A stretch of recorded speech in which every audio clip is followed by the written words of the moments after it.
کہ یہ وہی محمد ہے جو کل تک جب جوان تھا نا تو سب کی آنکھوں کا نور تھا، تم سب سے زیادہ سچی بات کرنے والا تھا، تم میں سب سے زیادہ امانت دار اور دیانت دار تھا۔ آج اب اس کی کنپٹی کے اوپر سفیدی آ گئی ہے اور وہ تمہارے پاس ایک مخصوص پیغام لے کے آیا ہے جو تم نے سن بھی لیا ہے، اور تم کہتے ہو لا کہ یہ بندہ جو ہے نا یہ جادوگر ہے۔ اب وہ بندہ جس کا دل میرے آقا کے بغض سے بھرا ہوا تھا وہ کہتا ہے لا واللہ ما ہوا بساحر، وہ جادوگر ہو ہی نہیں سکتا ہے، وہ اس چیز کا انکار کرتا ہے۔ جادوگر ہم نے دیکھے ہوئے ہیں، وہ کس انداز کے اندر پھونکے مارتے ہیں، یہ جادوگر نہیں ہے۔ پھر کہتا ہے تم کہتے ہو یہ کاہن ہے، تو یہ کاہن بھی نہیں ہو سکتے۔ کاہنوں کے مسجع مکفہ کو ہم نے جو ہے نا وہ بار بار ان کے جملے سنے ہوئے ہیں۔ پھر تم کہتے ہو یہ شاعر ہے، یہ شاعر بھی نہیں ہے، شعراء تو ہم خود ہیں، ہمیں پتہ ہے کہ شاعری کس انداز کے اندر ہوتی ہے اور کیا اس کے اندر لغویات بکی جاتی ہے۔ تو قرآن جو آپ کے سامنے بیان ہو رہا ہے یہ شاعری وغیرہ بالکل بھی نہیں ہے، ہمیں شعروں کی حقیقت معلوم ہے۔ اگر تم کہتے ہو یہ پاگل ہیں، مجنوں ہیں، تو یہ پاگل بھی نہیں ہے، یہ مجنوں بھی نہیں ہے۔ لہٰذا اے قریش والو اپنی حالت کے اوپر مزید غور و فکر کر لو، بے شک تمہیں ایک بڑی مشکل صورتحال کا سامنا ہے۔ اب وہ بندہ کھڑا ہو کر بات کر رہا ہے کہ جس کا دل میرے آقا کے غیظ و غضب سے بھرا ہوا ہے، لیکن اس کے باوجود وہ بھی اس بات کو تسلیم کرنے والا تھا کہ میرے آقا دو عالم صلی اللہ تعالی علیہ وسلم وہ شخصیت تھی کہ جس وقت تک میرے آقا نے اعلان نبوت نہیں فرمایا اس سے پہلے مکہ والوں کی آنکھوں کا تارا مصطفیٰ جان رحمت ہوا کرتے تھے صلی اللہ علیہ وآلہ وسلم۔ ایک اور حدیث ہے ولید بن مغیرہ۔ اب کیا ہے کہ مصطفیٰ جان رحمت صلی اللہ تعالی وسلم آپ نے اعلان نبوت فرما دیا ہے اور حج کا موسم بھی قریب آ رہا ہے۔ اب جتنے بھی مکہ والے ہیں، حج بھی ہوا کرتا تھا اس دور کے اندر، لیکن کرنے کا اپنا طریقہ تھا، وہ میں بیان نہیں کروں گا۔ حج کا موسم قریب آ رہا ہے، ارد گرد سے لوگوں نے اکٹھے ہو کے آنا ہے۔ اب جہاں پر آنا ہے وہاں مصطفیٰ جان رحمت موجود ہیں اور آپ نے اعلان نبوت بھی فرما دیا ہوا ہے۔ اب انہیں نا اس چیز کی فکر لاحق ہو گئی کہ یار بات تو ابھی ہمارے اندر ہے، ہمارے مکہ کے اندر ہی ہے، حج کے موقع پر لوگ باہر سے آئیں گے تو انہیں اگر پتہ چل گیا نا اس بات کا کہ یہاں پر ایک محمد ہے جس نے نبوت کا اعلان کر دیا ہوا ہے، تو اب جو ہے نا وہ اس صورتحال سے نمٹنا کیسے ہے، اس چیز کے لیے ایک میٹنگ بلا لی گئی، اس چیز کے لیے ایک میٹنگ جو ہے نا وہ بٹھا لی گئی اور سب سے جو ہے نا یہ بات پوچھی گئی، سب سے یہ بات پوچھی گئی کہ آپ جو ہے نا وہ ہمیں کوئی متفقہ طور کے اوپر کوئی لایا عمل ایسا بتائیں کہ جو ہے نا وہ جو بات ہم لوگوں کے سامنے کر سکیں تاکہ سب لوگوں کی بات ایک جیسی ہی ہو،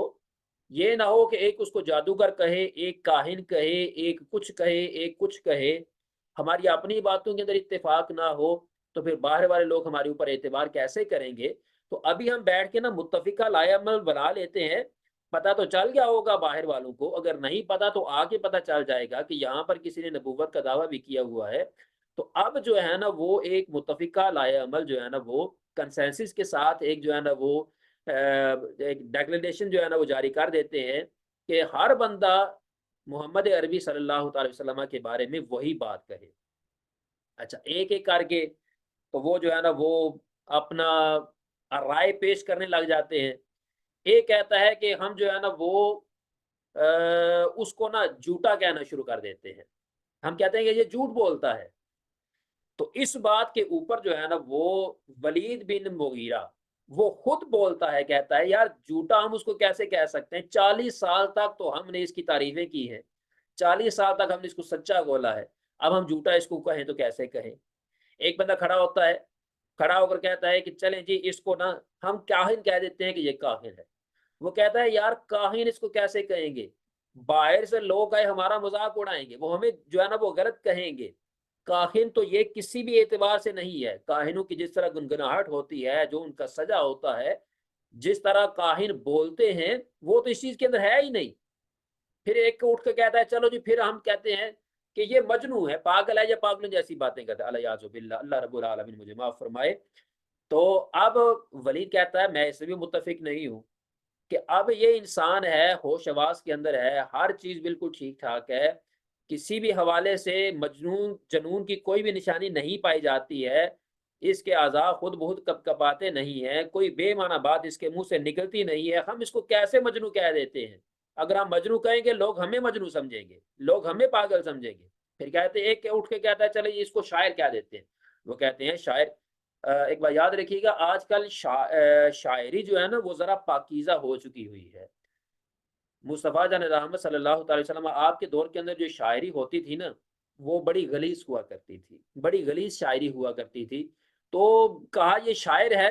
تو ولید کہتا ہے شاعر ہم ان کو کیسے کہہ سکتے ہیں کہ یہ جو قرآن بیان کرتے ہیں نا، یہ سارے کا سارا قرآن تو انتہائی خوبصورت ہے، جو غلاظت شعراء بیان کرتے ہیں وہ تو ایک چیز بھی اس کے اندر نہیں ہے، یہ تو بڑی سنجیدہ سنجیدہ سی چیز ہے۔ تو لوگ ہماری اس بات کے اوپر بھی جو ہے نا وہ تسلیم نہیں کریں گے۔ گویا سب کی توتی جواب دے گئی، سارے خاموش ہو گئے کہ ان کے بارے میں ہم کہیں تو باہر سے آنے والوں کو کیا کہیں۔ بالآل سب نے مل کے نا یہ بات کہی کہ چلے اور کچھ نہیں تو اس کو جادوگر کہہ دیتے ہیں، کچھ تو کہنا ہی ہے نا۔ تو ایک اپنا جو ہے نا وہ ایک اسٹانس بنا لیتے ہیں کہ یہ جادوگر ہے، اس نے جادو کے ذریعے سے اپنا مخصوص جادو ہے، جادو کے ذریعے سے لوگوں کو جو ہے نا وہ گمراہ کیا ہوا ہے۔ اور اب جو ہے نا وہ مکہ کے باہر سے جتنے بھی لوگ آتے ہیں، جو جو رستے تھے مکہ کی طرف آ رہے تھے، ہر رستے کے اوپر ایک ایک بندہ جو ہے نا وہ انہوں نے اپنا بٹھا دیا، اور بٹھانے کے بعد کہا کہ تمہاری ڈیوٹی یہ ہے جو بندہ آئے اس کو مصطفیٰ جان رحمت صلی اللہ علیہ وسلم کے بارے میں آگاہ کر دینا کہ یہاں ایک بندہ ہے جو جادو کر دیتا ہے، لہذا اس سے بچ کے رہنا۔ تو اب اس انداز کے اندر نا انہوں نے اس چیز کے اوپر اتفاق کی رائے کیا۔ میں آپ کو اس واقعے سے بتانا یہ چاہتا ہوں کہ دیکھیں نبی پاک صلی اللہ تعالی علیہ وآلہ وسلم آپ کی شان آپ کو نہ ماننے والے بھی تسلیم کر رہے ہیں۔ اللہ نے آپ کو اتنی شانیں جو ہے نا وہ آپ کو عطا فرمائی ہوئی ہے۔ اور اس کے ساتھ ساتھ تھوڑا سا آگے بڑھیں تو میرے آقا جب قرآن کی تلاوت فرمایا کرتے تھے نا تو یہ قرآن کا اعجاز ہے۔ اللہ اکبر، آج ہمیں نہ تلاوت سننے کی ہوش ہے نہ تلاوت کرنے کی ہوش ہے، لیکن مصطفیٰ قرآن ہو، مصطفیٰ جان رحمت کے اوپر نازل شدہ ہو، اور کریم آقا صلی اللہ تعالی وسلم اس قرآن کو تلاوت فرمانے والے ہوں، تو اس قرآن کی جو ہے نا وہ ایک لطافت ہے، یا اس قرآن کی جو ایک لذت ہے اس کا اپنا ہی معیار ہوتا ہے۔ کفار مانتے نہیں تھے، میرے آقا کو تسلیم نہیں کرتے تھے، لیکن جو قرآن مصطفیٰ جان رحمت کے دہنے مبارک سے جاری ہوتا تھا نا اس کو سننے کے لیے بےتاب رہتے تھے۔ اور میرے آقا دو عالم صلی اللہ علیہ وسلم آپ کا یہ معمول مبارک تھا کہ آپ رات کے آخری حصے میں نا قرآن کی تلاوت فرمایا کرتے تھے۔ اب جب میرے آقا قرآن کی تلاوت فرماتے ہیں تو بڑے غور سے سنیے گا، بڑے مزے کا واقعہ ہے۔ امام ابن ہشام نے اپنی سیرت کی کتاب کے اندر نا اس کو قلم بند کیا ہوا ہے۔ وہ لکھتے ہیں کہ نبی پاک صلی اللہ علیہ وسلم رات کے وقت تنہائی کے اندر جب قرآن کی تلاوت فرمایا کرتے تھے نا تو ایک رات ایسا ہوتا ہے اس تلاوت کو سننے کے لیے نا ابو سفیان آتا ہے، چپکے سے ایک کونا میں گھر کے باہر بیٹھ کے نا تو تلاوت سننے شروع کر دیتا ہے۔ تھوڑا وقت گزرا، ابو جہل آتا ہے، اندھیرا تھا، وہ بھی ایک سائڈ کے اوپر ہو کے بیٹھ جاتا ہے۔ تھوڑا سا وقت اور گزرتا ہے تو ایک اخنس بن شریک، یہ ایک کافر ہے، یہ ایک آتا ہے، یہ بھی جو ہے نا وہ آ کر دبک کے بیٹھ جاتا ہے۔ اور تینوں کٹر کافر ہیں، اسلام کے دشمن ہیں، لیکن قرآن سننے کا شوق انہیں یہاں پر لے کے آ گیا ہے۔ انہیں ایک دوسرے کا علم نہیں تھا کہ انہیں یہی تھا کہ میں ہی آگے بیٹھا ہوا ہوں، دوسرے دو نہیں، ابو سفیان، ابو جہل اور اخنس بن شریک اس کا نام آیا ہوا ہے، یہ تینوں بیٹھے۔ میرے آقا تلاوت فرماتے رہے، یہ سنتے رہے، کیف و مستی کے اندر ڈوبے رہے، یہاں تک کہ صبح ہو گئی۔ جب صبح ہوئی تو یہ حضرات اٹھتے ہیں اور اٹھ کے نا اپنے اپنے گھروں کو جانے لگتے ہیں تاکہ اندھیرا چھٹ جانے سے پہلے پہلے ہم اپنے گھروں کو پہنچ جائیں۔ تو اب کیا ہے، جب اٹھتے ہیں نا تو پھر انہیں ایک دوسرے کا پتہ چلتا ہے کہ میں بھی آگے بیٹھا ہوا تھا، ابو جہل بھی بیٹھا ہوا تھا، ابو سفیان بھی بیٹھا ہوا تھا، اور سارے بیٹھ کے سن رہے تھے۔ تو سارے ایک دوسرے کو دیکھتے ہیں، دیکھ کے کہتے ہیں کہ آج تو بیٹھ گئے ہیں نا، آج کے بعد وعدہ کرو کہ آج کے بعد ہم نہیں آئیں گے اور چھپ چھپ کر قرآن نہیں سنیں گے، خبردار اگر کوئی بندہ جو ہے نا وہ دوبارہ اس نے ایسی حرکت کی، ٹھیک ہے۔ تو اب کیا ہوا ہے، وعدہ تو کر لیا،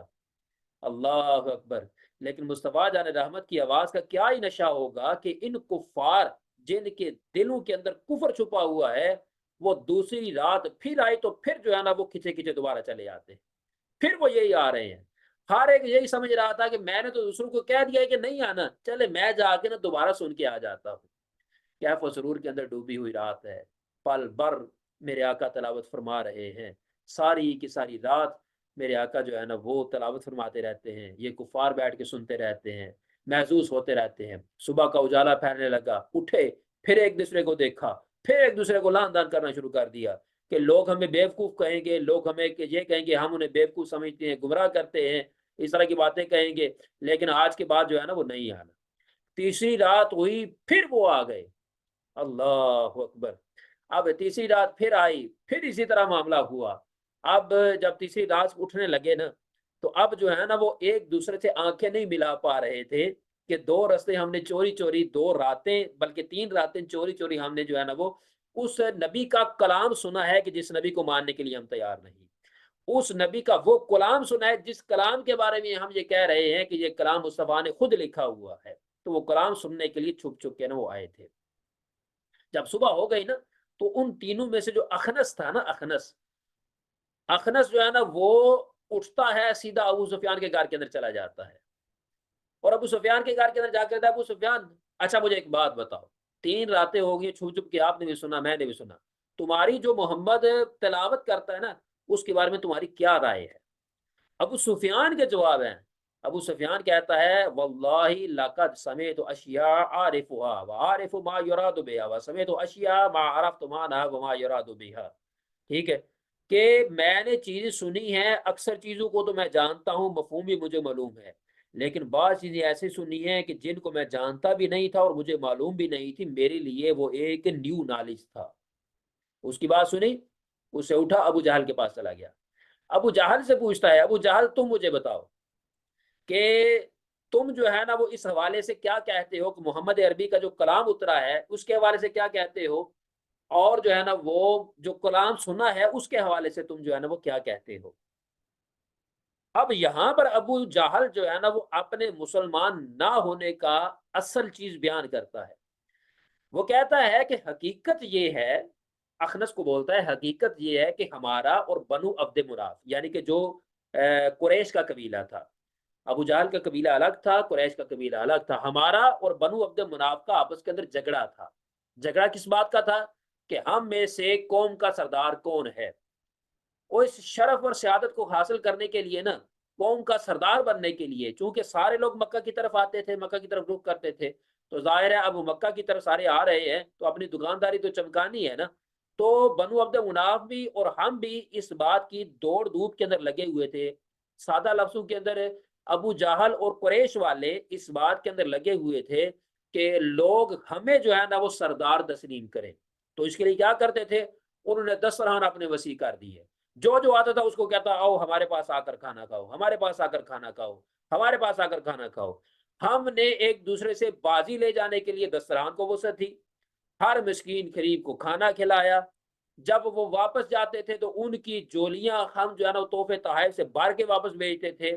ٹھیک ہے، اور ہم بھی اس بات سخاوت کا مظاہرہ کرتے تھے، بنو عبد مناف والے بھی سخاوت کا مظاہرہ کرتے تھے، اور ہمارا حساب وہ ہو گیا تھا کہ گھوڑے کے جو ہے نا وہ جنگ کے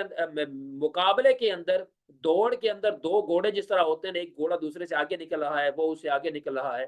ہمارا حال یہ ہو گیا تھا۔ لیکن اس مقابلے کے اندر اچانک یہ ہو جاتا ہے کہ بنو عبد مناف میں سے ایک محمد کھڑا ہوتا ہے اور وہ کہتا ہے میں نبی ہوں، تو اب اس کو نبوت مل گئی ہے، وہ کہتا ہے میری طرف وحی آئی ہے، تو اب ہم تو یہ دعویٰ کر نہیں سکتے، ہمارے پاس وہ چیز نہیں جو اس کے پاس آئی ہے، اور واقعی وہ وحی آئی ہے، تو اب اگر میں نے محمد کا کلمہ پڑھ لیا تو جو اتنے سالوں سے ہم سرداری کے خواب دیکھ رہے تھے وہ خواب ہمارا چکنا چور ہو جائے گا، لہٰذا میں کبھی بھی محمد کے اوپر ایمان نہیں لاؤں گا، اس کی تصدیق نہیں کروں گا، وگرنہ یہ جو ہمارا مقابلہ چلتا آ رہا تھا میں اس کے اندر ہار جاؤں گا۔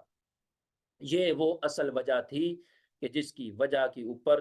ابو جہل نے اسلام قبول نہیں کیا تھا۔ تو عزیز ساتھیوں، اس کے ساتھ ساتھ جب یہاں پر بھی کام نہ بنا نا، تو پھر اس کے بعد نا جتنے بھی مکہ والے ہیں نا وہ سارے کے سارے اکٹھے ہوتے ہیں، کہتے ہیں کہ ہم نے ہر حربہ استعمال کر لیا، محمد عربی باز نہیں آ رہے ہیں، وہ اپنا کام کر رہے ہیں۔ تو اب اس کے اندر نا نضر بن حارث، جس کی ابھی میں نے بات کی ہے، اس نے نا ایک تجویز پیش کی۔ وہ کہتا ہے آپ ایسا کرو، مدینہ کے اندر جاؤ، وہاں پر نا یہودی علماء بستے ہیں، ان سے رائے لے کے آؤ، ان سے پوچھ کے آؤ کہ اس مسئلے کا کیا حل کیا جائے، اس مسئلے کو کیسے سارٹ آؤٹ کیا جائے، اس مسئلے کو کیسے حل کیا جائے۔ اب جو ہے نا وہ اس کام کے لیے عقبہ بن ابی معیط اور نضر بن حارث، ان دونوں کو نامزد کیا جاتا ہے کہ آپ لوگ جو ہے نا وہ یثرب، اس وقت مدینہ المنورہ کو یثرب کہا جاتا تھا، میرے آقا کے آنے کے بعد وہ مدینہ بنا ہے۔ یثرب کہتے ہیں بیماریوں کے گھر کو، وہاں بیماریاں وبائیں بہت زیادہ ہوا کرتی تھی، میرے آقا کے جانے کے بعد اس کو مدینہ کہا جانے لگا۔ جاتے ہیں وہاں پر، جاتے ہیں جا کر جو ہے نا وہاں کے جو ہے نا وہ علماء سے بات کرتے ہیں۔ جب علماء سے بات ہوئی، ساری کے ساری واقعات بیان کیے، سارے کے سارے حالات بیان کیے، تو وہاں پر جو یہودی علماء تھے نا وہ کہتے ہیں کہ نبی تو آنا ہے اور تمہیں بھی ایسے آنا ہے، لیکن اس نبی کی کچھ نشانیاں ہیں، چلو باقی سب کی چیز کو چھوڑو، اس سے جا کے نا 3 سوال کرو، 3 سوال کرو، اگر تو وہ ان سوالوں کا جواب دے دیا نا تو وہ واقعی سچا نبی ہوگا، پھر اس کو مان لینا۔ لیکن اگر جو ہے نا وہ اس نے جواب نہ دیا تو سمجھ لیجیے کہ وہ دھوکہ باز ہے، ملمس شخص ہے، کچھ بھی نہ ماننا اس کو، ٹھیک ہے؟ اور تمہیں بھی ایک بات مل جائے گی اس کو زیر کرنے کے لیے۔ پہلا سوال یہ تھا کہ ذرا یہ تو بتاؤ کہ وہ نوجوان کون تھے جنہوں نے گزشتہ زمانے کے اندر ایک ظالم بادشاہ کے خوف سے اپنا وطن چھوڑا تھا تاکہ وہ انہیں کافر ہونے کے اوپر مجبور نہ کر دے۔ پہلا سوال یہ ہے۔ دوسرا سوال یہ ہے کہ وہ سیاحت کرنے والا شخص کون تھا جو زمین کے مشارق و مغارب، یعنی کہ مشرقین اور مغربین تک پہنچا تھا، وہ کون ہے؟ تیسرا سوال یہ ہے کہ ہمیں یہ بتا دیجئے کہ یہ جو روح ہوتی ہے، اس روح کی حقیقت کیا ہے؟ اب انہوں نے یہ تینوں سوال یاد کر لیے۔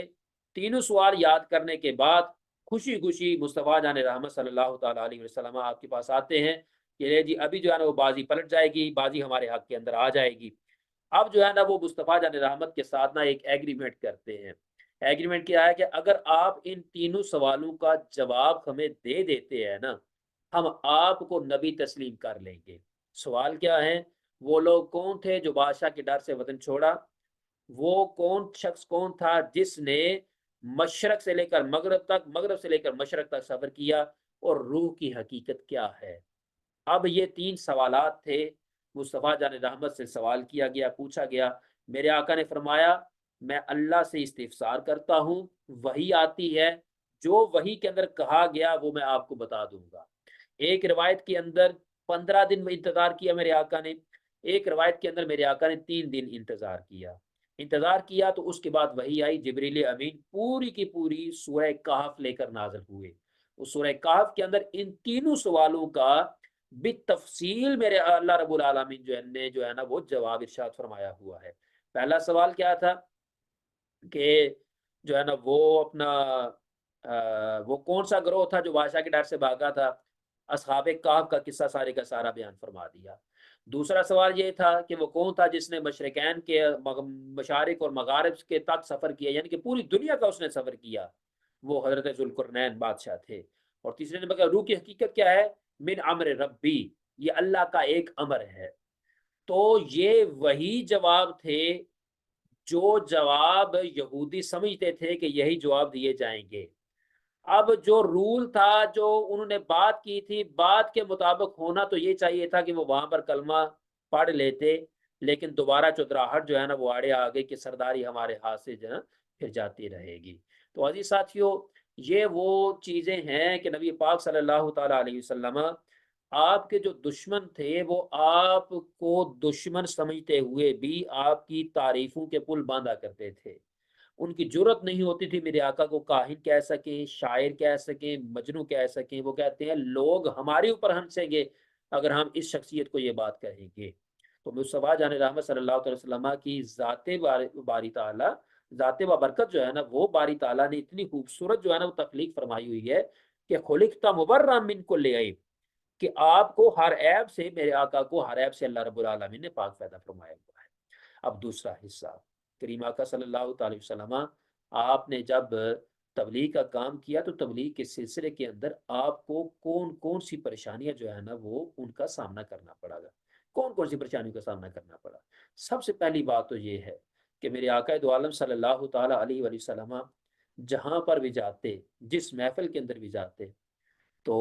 آپ نا لوگوں کو کہتے ہیں کہ لا الہ الا اللہ، اللہ کے علاوہ کوئی معبود نہیں ہے، قولوا لا الہ الا اللہ، لا الہ الا اللہ کہو تفلحو، دنیا اور آخرت کے اندر کامیاب ہو جاؤ گے، فلاح پا جاؤ گے۔ میرے آقا گزر رہے ہیں، جس رستے سے گزرتے ہیں، جس محلے کے اندر جاتے ہیں، جس محفل کے اندر جاتے ہیں، میرے آقا یہ اعلان کرتے جا رہے ہیں، میرے آقا یہ اعلان کرتے جا رہے ہیں، لیکن آقا کے پیچھے بھی ایک بندہ ہے تو بڑا خوبصورت، ظاہری طور پر بڑا خوبصورت ہے، لیکن اندر اس کا بڑا گندا ہے۔ اب وہ پیچھے سے یہ بات کہتا جا رہا ہے، وَهُوَ صَابِي وَهُوَ كَاذِب، کہ اس کی بات بالکل نہ سننا، یہ بے دین شخص ہے، یہ جھوٹا شخص ہے، یہ جھوٹ بولنے والا شخص ہے۔ کوئی اور نہیں تھا، وہ ابو لہب تھا۔ میرے آقا جس محفل کے اندر جاتے ہیں، جہاں پر جاتے ہیں، وہ خبیث الفطرت انسان وہ میرے آقا کے پیچھے پیچھے ہی رہتا ہے۔ میرے آقا اللہ کی طرف بلاتے ہیں، وہ فوری طور کے اوپر شیطان کی نمائندگی کرتے ہوئے کہتا ہے یہ جھوٹ بول رہا ہے، یہ جھوٹ بول رہا ہے۔ عزیز ساتھیوں، اس سے ایک تو یہ پتا چلا کہ میرے آقا نے کن مشکل حالات کے اندر کلمہ ہم تک پہنچایا ہوا ہے جس کی آج ہمیں قدر نہیں ہے۔ اور دوسرا ہمیں یہ بھی پتا چلتا ہے کہ جب بھی آپ نے دین کا کوئی بھی کام کرنا ہے تو اس طرح کے بندے آپ کے پیچھے ضرور لگیں گے جو کہیں گے کہ یہ جھوٹ بول رہا ہے، جو ضرور کہیں گے کہ یہ فراڈ کر رہا ہے، ضرور کہیں گے کہ یہ بندہ دو نمبری کر رہا ہے، ایسے بندے بھی ضرور ہوں گے۔ لیکن کیا ابو لہب کے ان جملوں سے مصطفیٰ جان رحمت صلی اللہ علیہ وسلم نے ابو لہب کو کوئی جواب دیا؟ نہیں دیا۔ ابو لہب کے لیے بات دعا کی؟ نہیں کی۔ کیا کیا؟ جو وقت ابو لہب کے ساتھ بات کرنے کے اندر صرف کرنا تھا، وہ وقت مصطفیٰ جان رحمت صلی اللہ علیہ وسلم آپ نے دین کی تبلیغ کے اندر جو ہے نا وہ صرف کر دیا۔ تو پہلی بات تو یہ ہے کہ ابو لہب ہر جگہ کے اوپر، ہر جگہ کے اوپر، حضرت ربیعہ ایک ہیں صحابی رسول ہیں، وہ یہ بات کہتے تھے کہ جہاں بھی جاتا تھا نا تو مصطفیٰ جان رحمت کے پیچھے پیچھے ہوتا تھا اور یہ بات کہتا تھا یا ایھا الناس لا یغرنکم ھذا عن دینکم و دین آبائکم، اس سے بچ کے رہنا، یہ بندہ تجھے تمہارے آباء و اجداد کے دین سے، تمہارے اپنے دین سے گمراہ کر دے گا، گمراہ کر دے گا۔ لیکن میرے آقا جہاں بھی جا رہے ہیں نا وہ یہی کہہ رہے ہیں کہ لا الہ الا اللہ، قولوا لا الہ الا اللہ تفلحوا۔ لیکن کچھ اوقات میں ایسے بھی ہوا کہ یہ خبیث انسان، خبیث الفطرت انسان، استغفر اللہ الیاذ باللہ، میرے آقا کے اوپر مٹی ڈال دیا کرتا تھا، میرے آقا کے اوپر مٹی ڈال دیا کرتا تھا۔ اسی طرح یہ بھی تھا، اسی طرح اس کی بیوی ابو لہب بھی تھی۔ پھر جو ہے نا وہ سبت یدا ابی لہب وتب، یہ جو ہے نا وہ یہ آیت مبارک جو ہے نا پوری کی پوری صورت جو ہے نا یہ نازل ہوتی ہے، جس کے اندر اللہ رب العالمین جو ہے نا وہ اپنے نبی کی طرف سے، میرے نبی تو جواب نہیں دیتے ہیں لیکن جو ہے نا وہ اللہ رب العالمین جو ہے نا وہ اپنی طرف سے، میرے نبی کی طرف سے جو ہے نا وہ ان کو جواب دیتا ہے۔ تو عزیز ساتھیوں، اذیت پہنچانے کا کوئی ایسا طریقہ نہ تھا کہ جو مصطفیٰ جان رحمت صلی اللہ تعالی علیہ وآلہ وسلم آپ کو انہوں نے نہ دیا ہو۔ اور ایک اور بات آپ کو بتاؤں، میرے آقا کی دو صاحبزادیاں تھیں، حضرت رقیہ اور حضرت ام کلثوم، ان دونوں کا نکاح ہوا تھا ابو لہب کے دو بیٹوں۔ ابو لہب میرے آقا کا سگا چچا تھا، سگا چچا تھا، اپنے ہی جو ہے نا وہ گراتے ہیں نشیمن پہ بجلیاں، سگا چچا تھا۔ تو اس کے دو بیٹے عتبہ اور عتیبہ، ان کے ساتھ ان کے نکاح ہوئے تھے، رقیہ کے، حضرت رقیہ رضی اللہ تعالی عنہا، حضرت ام کلثوم رضی اللہ تعالی عنہا۔ تو جب یہ صورت نازل ہوئی نا تبت یدا ابی لہب وتب، اس کے اندر جو ہے نا وہ رب العالمین نے کہا اے ابو لہب تیرے دونوں ہاتھ ٹوٹ جائیں، تو یہاں پر اب وہ گھر جاتا ہے، گھر جا کر اپنے دونوں بیٹوں کو کہتا ہے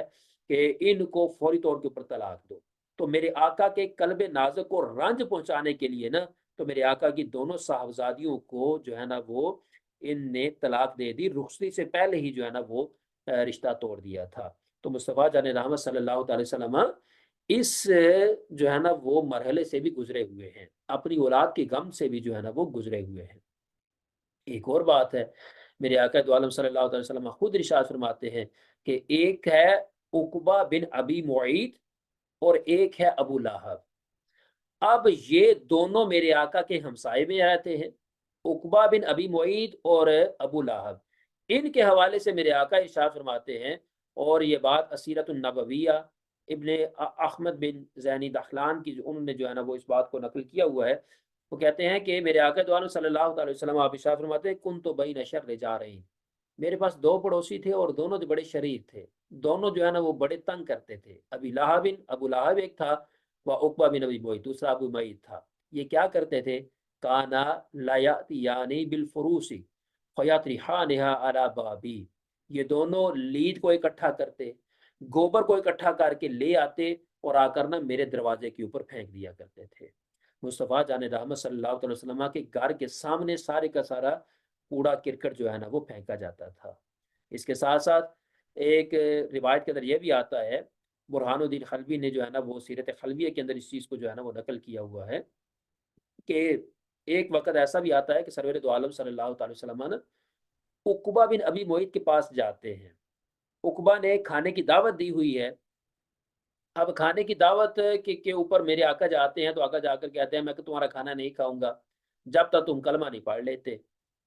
اب وہ کہتا ہے کہ فوری طور کے اوپر میں نے تمہارا کلمہ پڑھ لیتا ہوں۔ اب فوری طور پر اس نے جو ہے نا وہ میرے آقا کا کلمہ پڑھ لیا، عقبہ بن ابی معیط نے۔ میرے آقا نے کھانا کھا لیا۔ اب کھانا کھانے کے بعد اب جو ہے نا وہ اس کو ایک ٹکر جاتا ہے کافر۔ کافر کہتا ہے، ابئی اس کا نام ہے، ابئی کہتا ہے کہ تو نے آقا کا محمد کا کلمہ پڑھ لیا؟ وہ کہتا ہے میں نے کلمہ کوئی نہیں پڑھا، مجھے شرم محسوس ہوئی، گھر کے ایک بندہ اندر ایک بندہ آیا ہوا ہے اور وہ کھانا کھا کے نہیں جا رہا ہے، تو میں نے اس کا دل بہلانے کے لیے پڑھ لیا، ویسے دل سے میں کوئی نہیں ہوا۔ تو اس نے بولا اچھا ایسی بات ہے تو تم ایک میرے ساتھ وعدہ کرو، میں اس وقت تم سے راضی ہوں گا کہ تم جو ہے نا وہ استغفر اللہ علیہ باللہ مصطفیٰ جان رحمت صلی اللہ علیہ وسلم آپ کے چہرے انور کے اوپر تم جو ہے نا وہ تھوکو گے، جب تک جو اپنا لعاب نہیں ڈالتے ہیں اس وقت تک میں تجھ سے راضی نہیں ہوگا۔ تو اب روایت کے اندر آتا ہے کہ جب وہ تھوکنے کے لیے آگے بڑھا نا، عقبہ بن ابی معیط تھوکنے کے لیے آگے بڑھا تو وہی تھوک جو اس نے تھوکا نا وہی آگ بند کر کے نا دوبارہ اس کے چہرے کے اوپر واپس لگتا ہے۔ جب واپس اس کے چہرے کے اوپر دوبارہ لگتا ہے تو اب جو ہے نا وہ اس کے چہرے کے اوپر نا برس باندھ کے نا وہ چمٹ جاتا ہے اور اس کے آخری وقت تک جو ہے نا وہ اسی طرح ہی رہتا ہے۔ ابو لہب اس کے حوالے سے یہ تو صرف تان و تشنیع کرتا تھا نا، زبان سے بات کرتا تھا۔ ابو جال یہ وہ خبیث الفطرت انسان تھا کہ جو تان و تشنیع تو کرتا تھا لیکن ساتھ کمینگی بھی کرتا تھا اور دست درازی بھی کیا کرتا تھا۔ حضرت عباس بن عبد المطلب اس حدیث کے راوی ہیں، وہ کہتے ہیں کہ ایک دن جو ہے نا وہ کریم آقا صلی اللہ تعالی علیہ وسلم جو ہے نا وہ مسجد کے اندر تھے، یہ ملعون خبیث آیا اور خبیث آ کر کہتا ہے کہ محمد سجدہ کے اندر قدم رکھیں گے نا تو میں ان کی گردن کے اوپر پاؤں رکھ دوں گا۔ یہ سن کر جو ہے نا وہ حضرت عباس کہتے ہیں میں رسول اللہ کی خدمت کے اندر حاضر ہوتا ہوں، عرض کرتا ہوں یا رسول اللہ یہ اس قسم کا ارادہ رکھتا ہے۔ میرے آقا اٹھے اور اٹھنے کے بعد نا مسجد حرام کی طرف تشریف لے گئے اور وہاں پر رسول اکرم صلی اللہ تعالی وسلم نے سورہ الگ کی تلاوت شروع کر دی۔ جب آپ اس آیت پر پہنچے نا کہ کلا ان الانسان لیطغی ان رآہ استغنی، ٹھیک ہے، تو کسی نے ابو جہل کو کہا یہ محمد ہے، اور اس کا بات جو ہے نا وہ مقصد یہ تھا کہ جو تو نے نظر مانی ہوئی ہے نا کہ محمد سجدے کے اندر سر رکھے گا تو اس کے گردن کے اوپر پاؤں رکھوں گا، تو وہ کہتا ہے کہ تم اس کے گردن کے اوپر پاؤں رکھو، ٹھیک ہے۔ تو جب وہ یہ بات کی، میرے آقا یہ سورت الگ کی تلاوت کر رہے ہیں، میرے آقا جو ہے نا وہ سر سجدے کے اندر رکھا ہے۔ بخاری شریف کے اندر یہ بات نقل ہے کہ جب جو ہے نا وہ اس نے سجدے میرے آقا دو عالم صلی اللہ علیہ وسلم آپ نے سجدے کے اندر سر رکھا تو اب یہ بندہ آگے بڑھتا ہے اور آگے بڑھ کے تو میرے آقا کی گردن کے اوپر پاؤں رکھنے لگتا ہے۔ جب گردن کے اوپر پاؤں رکھنے لگتا ہے تو کیا دیکھتا ہے کہ آقا دو عالم صلی اللہ علیہ وسلم کے درمیان اور اس کے درمیان میں ایک خندق ہے جو کہ آگ سے بھری ہوئی ہے، تو وہ اسی مقام پر وہاں سے فوری طور کے اوپر واپس بھاگ آتا ہے، وہ اپنے اس کام کے اندر کو نا انجام نہیں دے پاتا۔ اور ایک اور روایت کے اندر موجود ہے کہ کریم آقا صلی اللہ علیہ وسلم آپ نے ارشاد فرمایا کہ اگر وہ ایسا کر لیتا نا ابو جہل، اگر وہ ایسی جرت کر لیتا تو فرشتے اس کو پکڑتے اور ٹکڑے ٹکڑے کر دیتے۔ سب لوگ اپنی آنکھوں کے ساتھ نا اس چیز کا مشاہدہ کرتے کیونکہ سجدے کی حالت کے اندر نا کریم آقا صلی اللہ تعالی وسلم آپ نے یہ بیان فرمایا ہوا ہے، ایک حدیث پاک کے اندر موجود ہے کہ سجدے کے اندر انسان اللہ کے سب سے زیادہ جو ہے نا وہ نزدیک ہوا کرتا ہے۔